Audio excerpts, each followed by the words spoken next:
Hey there, hello from Walla Walla. Hey, I thought I'd do a video on something that really bugs me about machine tools if you don't have the correct wrenches. And it bugs me so much that I went to the effort to chase down the proper wrenches for this Axelson, and I'll show them to you. Okay, now the one wrench I did get is the tailstock wrench. I'm real glad about that. Now, I always like to have a wrench on the carriage lock. You'll see that on my other lathes. There's a wrench on each one. And it's nice to have the right kind of wrench. Now, this wrench here, I chased it down on eBay, and I think it cost me 20 bucks total. But it's worth it. It's a star type that fits that square, so I can get it in a good position.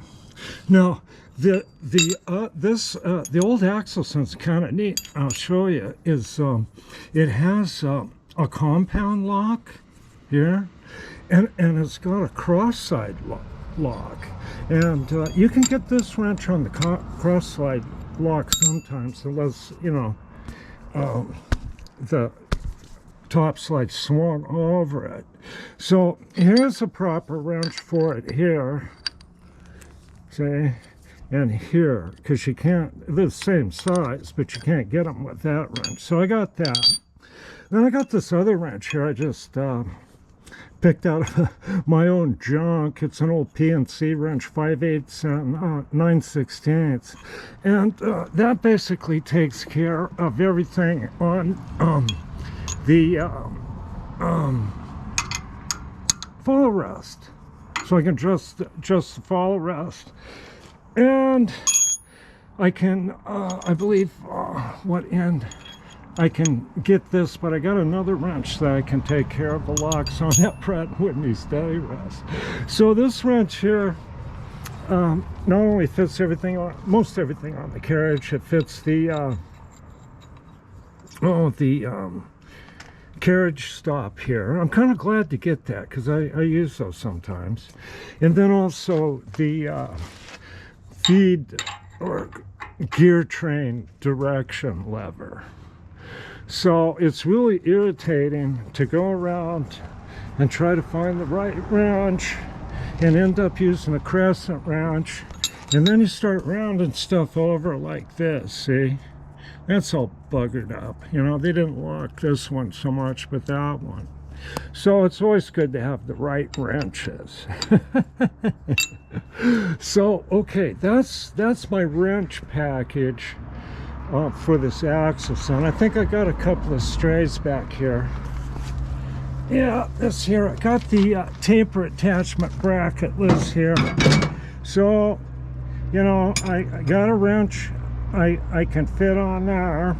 This is an old electro light, old as the machine. Okay, so I'm gonna probably get a little toolbox to little open top thing to stick the wrenches in. Okay, now I haven't quite got everything together for this covered up drill press. But let's go in. I'll show you what I did for the old Brown and Sharp mill. Okay, now this one's a lot of fun. This old Brown and Sharp mill still has intact here. This is the claw, and it holds wrenches. See, I'll take them both out. See? So there's your wrenches there. And I chose for wrenches, of course, like Armstrong, Williams, Fairmont, Billings. So I got a match set of Williams super wrenches. Okay, and this takes care of everything on the mill. The table nuts and everything, see? The super wrench. That's cool stuff. Now, I found these in a pawn shop in Butte, Montana you know, like $1 a piece. Nobody wants this stuff, but it's disappearing around here, around my town here, in this area. Used to see that stuff all the time. Now over here's another wrench holder, and this is a nice chunky wrench here. This wrench here is a Williams 1.5-inch wrench, and it's for the drawbar. So this is very convenient to have all the wrenches at hand. It saves a bunch of time, and you know, and it's just the way it should be, you know, rather than getting into your snap-on tools and sticking that stuff on here. It doesn't look, you know, that good. Use where appropriate. Now on the cutter grinder, I just kind of have stuff. You don't need a whole lot. You know, you need the wheel, all the wheel wrenches. I got one back here, I think.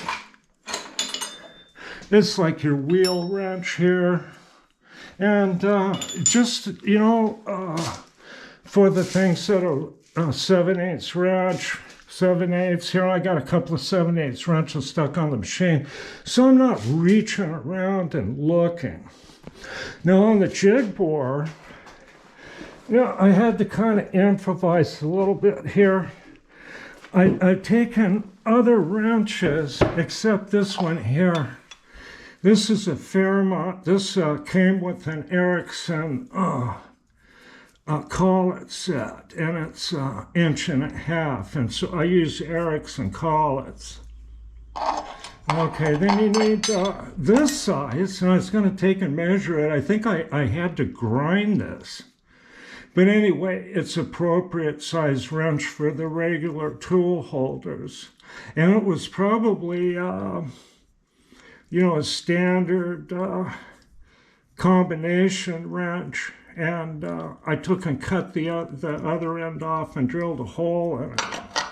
And I did the same with this one here. This one here, I believe, is 1.25 inches, and this fits some of the larger tool holders for the jig board. Then I've got other wrenches, you know, as needed here. So I don't have to be chasing around too much for wrenches, you know, unless one fell on the floor, which is pretty common. So anyway, I thought I would point that out, that I'm going to be doing some lathe work here.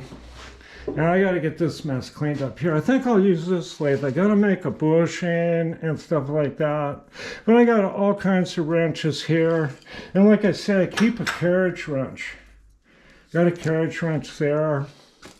Got to keep a small wrench for the tool holders. AXA size I use. It works okay.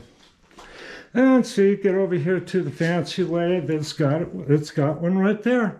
You know, I don't have to look for anything. I use an old flare nut wrench for the tool post adjustment here. I flip these tool posts around all kinds of ways. And so I got to keep wrenches handy for that. So I got everything pretty handy that way. And it's just something that saves time. And it just, I think it kind of looks good, you know, to have the, I guess they're called machine wrenches. Like this here would be a classic machine wrench. But, you know, I would keep my eye out for these things, because they're showing up on eBay now. And I only had to buy that one on eBay. And it was pricey, but I'm glad I did, you know. So there you go. All the tools are handy right where you need them. Okay, I'll get into some more machine details later and do some real machining. Okay, you guys have a good day. Bye.